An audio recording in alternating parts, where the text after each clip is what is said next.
नमस्कार दोस्तों, स्वागत है आप सभी का पाथफाइंडर पर। एक बहुत ही ज़्यादा फूलिश, इनफैक्ट मैं कहूँगा बहुत ही स्टूपिड सा डिसीजन लिया गया है बांग्लादेश की गवर्नमेंट के द्वारा। उन्होंने पाकिस्तान से आने वाली जो भी आइटम्स थी जो कि बांग्लादेश में आती थी उनके ऊपर जो इंस्पेक्शन होती थी उस इंस्पेक्शन वाले रूल को अब हटा दिया है। आप लोग यहाँ पे देख सकते हैं खबर आज से 2 दिन पहले सामने आई। बांग्लादेश की जो नेशनल बोर्ड ऑफ रेवेन्यू है उनके द्वारा दोस्तों 100% inspection for goods imported from Pakistan, इसको अब लिफ्ट कर दिया गया है। ये वाला जो फैसला है ये रिसेंटली बांग्लादेशी सरकार के द्वारा 29 सितंबर को लिया गया है, जिसमें कि उन्होंने अपने इस फैसले के पीछे रीजनिंग दी है कि as part of ease of doing business हम लोग ऐसा कदम यहाँ पे ले रहे हैं। आपको बता दूं ये एक बहुत ही ज़्यादा शॉकिंग डिसीजन बन जाता है, बिकॉज ये पहली बार हमें देखने को मिला है कि पाकिस्तान से जो आने वाली आइटम्स हैं बांग्लादेश में उनको पहली बार बिना किसी इंस्पेक्शन के अब आने की इजाज़त दी जाएगी। इसके पहले जो भी आइटम्स आती थी, ज़्यादा व्यापार नहीं होता था दोनों देशों के बीच में, लेकिन जो भी व्यापार होता था, जो भी आइटम्स आती थी, उनका फिजिकल इंस्पेक्शन बांग्लादेशी गवर्नमेंट के द्वारा किया जा रहा था। नाउ इस पूरी की पूरी डेवलपमेंट का जो इम्पैक्ट है वो बहुत ज़्यादा खराब हो सकता है, पर्टिकुलरली भारत के लिए। कहा जा रहा है कि सबसे पहले तो इससे भारत का जो व्यापार है बांग्लादेश के साथ उसके ऊपर भी नेगेटिव इंपैक्ट आ सकता है, लेकिन मोर इम्पॉर्टेंटली ये इंडिया के लिए एक सिक्योरिटी हेडेक भी बन सकता है, बिकॉज अगर इंस्पेक्शन नहीं होगी पाकिस्तानी सामान की तो इसके चलते जो इल्लीगल आइटम्स हैं, जो कॉन्ट्राबैंड आइटम्स हैं, वो भी अब पाकिस्तान के जरिए बांग्लादेश में पहुंच सकती हैं, जो कि अल्टीमेटली किसी न किसी तरीके इंडिया में भी लैंड कर सकती हैं। बात करेंगे इस पूरी डेवलपमेंट के बारे में, समझेंगे सबसे पहले पाकिस्तान बांग्लादेश के व्यापार को अभी तक क्या होता था और अब क्या क्या इसमें चेंजेस आने वाले हैं, इसका क्या इम्पैक्ट भारत पर होगा, and economically and security point of view से इन चीज़ों को भी समझने का प्रयास किया जाएगा। आइए शुरू करते हैं दोस्तों मेरे साथ। मेरा नाम है अनिरुद्ध। यदि आप लोग हमें फॉलो करना चाहते हैं, हमारे लेक्चर्स के अपडेट्स को प्राप्त करना चाहते हैं, तो यहाँ पर दिए गए टेलीग्राम चैनल्स के माध्यम से ऐसा कर सकते हैं। आगे बढ़ने से पहले आप सभी को बताना चाहूँगा दोस्तों कि अनअकैडमी का जो नया क्लासरूम प्रोग्राम है वो अब बिहार की राजधानी पटना में आ चुका है, जहां पर हम लोग आपके लिए यूपीएससी एवं बिहार पीएससी के कोर्सेज को लेकर आ रहे हैं। और साथ ही में हमारे जो दूसरे क्लासरूम सेंटर्स हैं वो नई दिल्ली के करोल बाग, नई दिल्ली के मुखर्जी नगर एवं उत्तर प्रदेश के प्रयागराज में चल रहे हैं। इन सभी क्लासरूम प्रोग्राम्स में दी गई डेट्स के ऊपर आपके लिए जीएस बैचेस को शुरू किया जा रहा है, और जीएस बैचेस के साथ साथ सीसैट, ऐसे writing classes, current affairs coverage और टेस्ट सीरीज जैसी सारी सेवाएं भी अवेलेबल करवाई जा रही हैं। फिर भी कोई डाउट है, कोई भी क्वेरी है, आप लोग हमारे सेंटर को विजिट कर सकते हैं या फिर नीचे दिए गए इन फ़ोन नंबर्स पर फ़ोन भी कर सकते हैं। फ्री स्टडी मटेरियल या फिर मंथली मैगजीन प्राप्त करने के लिए हमारी नई ऐप को डाउनलोड कर सकते हैं। इसका लिंक भी डिस्क्रिप्शन बॉक्स में नीचे दिया गया है। ऑल राइट, सबसे पहले आपको थोड़ा सा बैकग्राउंड बता देता हूं, just to get a basic idea. जो पाकिस्तान और बांग्लादेश के बीच का व्यापार था वो बहुत ही ज़्यादा छोटा हमें लेवल का व्यापार देखने को मिलता था। अगर फॉर एग्जांपल हम लोग 22-23 के वित्तीय वर्ष का उदाहरण ले लें तो बांग्लादेश ने टोटल इंपोर्ट्स जो किए थे देवर ऑलमोस्ट 68 बिलियन डॉलर्स, लेकिन पाकिस्तान से जो उन्होंने टोटल इंपोर्ट्स किए थे ये केवल 699 मिलियन डॉलर्स के थे।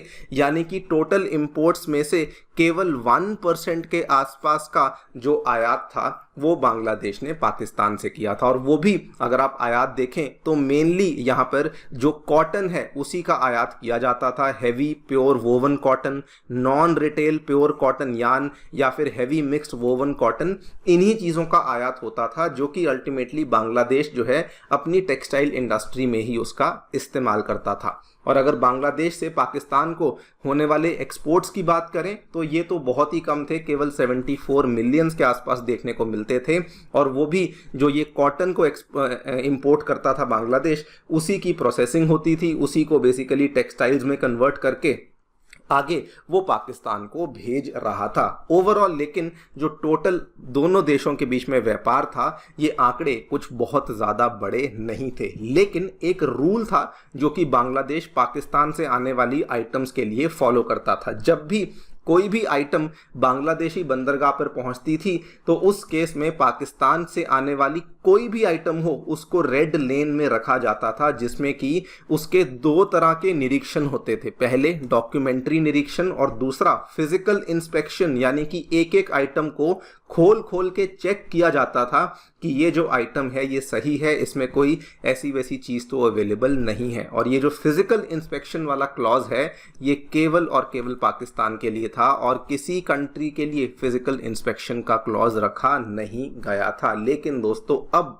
पहली बार बांग्लादेश ने अपने इस रूल को चेंज किया है। वहाँ का जो नेशनल बोर्ड ऑफ रेवेन्यू है उन्होंने 100% इंस्पेक्शन वाले नियम को हटा दिया है। आप लोग यहाँ पे देखिए, इन्होंने 100% physical inspection of all imported goods from Pakistan को अब स्क्रैप कर दिया गया है, कहते हुए कि देखिए इससे कस्टम क्लियरेंस का जो काम है वो जल्दी होगा और ट्रेड एफिशिएंसी जो है वो भी यहाँ पर बेहतर हो जाएगी। इन्होंने कहा है कि जिस तरीके से जो आइटम्स बाकी देशों से आती थी, जैसे उनको हम लोग चेक नहीं करते थे, अब पाकिस्तानी गुड्स को भी तभी चेक किया जाएगा अगर रिस्क असेसमेंट होगी, यानी कि अगर लगेगा कि हाँ इसमें छोटा मोटा रिस्क है, उसी केस में हम लोग चेक करेंगे, अदरवाइज हम लोग चेक नहीं करने वाले हैं। अब बांग्लादेश ने इसके पीछे रीजनिंग क्या दी है, उन्होंने कहा है कि देखिए जब वो सामान आता था हमें एडिशनल स्टाफ को डिप्लॉय करना पड़ता था, बहुत ज़्यादा फिजिकल एग्जामिनेशन में बहुत ज़्यादा समय लगता था और हमें कभी भी कोई भी इर्रेगुलरिटीज़ वहाँ देखने को नहीं मिली। लेकिन अब दोस्तों इन्होंने ये वाला जो एक चेक था इसको बेसिकली हटा दिया गया है ना। बांग्लादेश का जो गवर्नमेंट है वो तो ऑब्वियसली यही कह रही है कि हम लोग ईज ऑफ डूइंग बिजनेस के लिए ये सब कर रहे हैं, लेकिन दोस्तों सच्चाई हम लोग जानते हैं कि रिसेंटली जब मोहम्मद यूनुस न्यूयॉर्क गए थे तो वहाँ पर पाकिस्तानी पीएम शहबाज शरीफ के साथ मुलाकात हुई थी। वहाँ पर पाकिस्तान ने फैसला किया था, इनफैक्ट अनाउंसमेंट करी थी कि अब हम लोग बांग्लादेश में मोटे लेवल पे इन्वेस्ट करने वाले हैं। पाकिस्तानी गवर्नमेंट ने ये नहीं बताया कि वो इन्वेस्टमेंट कौन करने वाला है, क्या रकम होने वाली है, लेकिन ये बता दिया था कि अब हम लोग जल्दी ही पाकिस्तान की जो टेक्सटाइल फर्म्स हैं वो बांग्लादेश में जाकर के एक्सपैंड करेंगी। And this is the main reason, क्योंकि अब बांग्लादेश को मोटी इन्वेस्टमेंट पाकिस्तान से मिलने वाली है। This is the main reason कि इस तरीके से कंसेशंस, ट्रेड में कंसेशंस अब पाकिस्तान को दिए जा रहे हैं। इस पूरी चीज़ का सबसे पहले तो इकोनॉमिकली इंडिया के ऊपर इम्पैक्ट पड़ेगा। देखिए बांग्लादेश, अगर हम दक्षिण एशिया की बात करते हैं तो बांग्लादेश इंडिया का लार्जेस्ट ट्रेडिंग पार्टनर है। एक्सपोर्ट्स की बात करें तो बहुत सारी चीज़ें हम लोग एक्सपोर्ट करते हैं, इंपोर्ट भी हम लोग काफ़ी सारा करते थे, लेकिन 2023-24 में इंडिया का बांग्लादेश के साथ $9.2 बिलियन का ट्रेड सरप्लस था। पहली बात तो अगर अब धीरे धीरे बांग्लादेश जो है वो पाकिस्तान से सामान मंगवाना शुरू करेगा तो इस केस में जो हमारा आपसी बायलैटरल ट्रेड है वो डेफिनेटली कम होगा। लेकिन कई सारे एक्सपर्ट्स का यहाँ पर यह भी मानना है कि बहुत सारी चीज़ें जो कि बांग्लादेश इंडिया से मंगवाता था, इंडिया के ऊपर हेविली डिपेंडेंट था, वो चीज़ें भी अब वो पाकिस्तान से मंगवाना शुरू कर सकता है। स्पेसिफिकली बात हो रही है राइस और व्हीट जैसी ग्रेन्स की, जो कि वो अभी तक इंडिया से मंगवाते थे, लेकिन अब कहा जा रहा है कि ये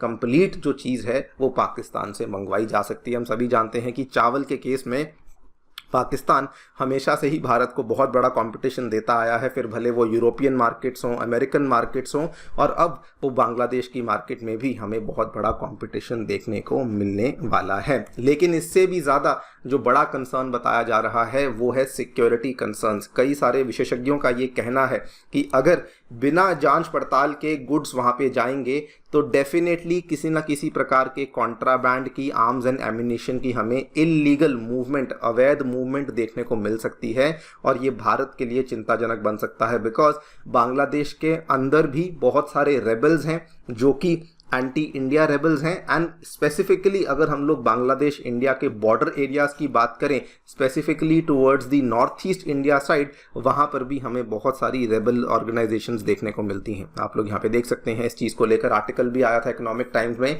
कि इससे इलीगल आइटम्स का एक्सपोर्ट डेफिनेटली बढ़ सकता है। और अगर आप देखें जो रिसेंट इवेंट्स हुए हैं, किस तरीके से इस्लामिस्ट टेररिस्ट वगैरह को बांग्लादेश में आज़ाद कर दिया गया है, बरी कर दिया गया है, एंड ये सब चीज़ें हम भी जानते हैं कि इंडिया ऑलरेडी बोल चुका है कि वहाँ पर बहुत सारी ऐसी पार्टीज़ हैं जिनको पाकिस्तान से सपोर्ट मिलता है, जो कि अब बांग्लादेश में प्रोमिनेंस में आ सकती हैं। अगर मान लीजिए इस तरह की पार्टीज प्रोमिनेंस में आती हैं, उधर से पाकिस्तान की तरफ से इनको आर्म्स एंड एम्यूनिशंस का सप्लाई अवेलेबल करवा दिया जाता है, this can be really really concerning for India in general and particularly हमारे नॉर्थ ईस्ट इंडिया के लिए बहुत ज़्यादा खतरनाक साबित हो सकता है। और ये तो केवल हम लोग अनऑफिशियल तरीकों से देख रहे हैं। ऑफिशियल तरीकों से भी अगर आप देखें तो बांग्लादेश ऑलरेडी बोल चुका है कि अब हम लोग बहुत सारा हमारा जो एम्यूनिशन का इंपोर्ट है वो पाकिस्तान से करने वाले हैं। ये तो मोहम्मद यूनुस की सरकार ने ऑफिशियली ही कहा था, और वहाँ पर भी इंडिया ने कहा था कि ये हमारे लिए एक सिक्योरिटी कंसर्न बन सकता है, क्षेत्र में इससे इंस्टेबिलिटी आ सकती है, और अगर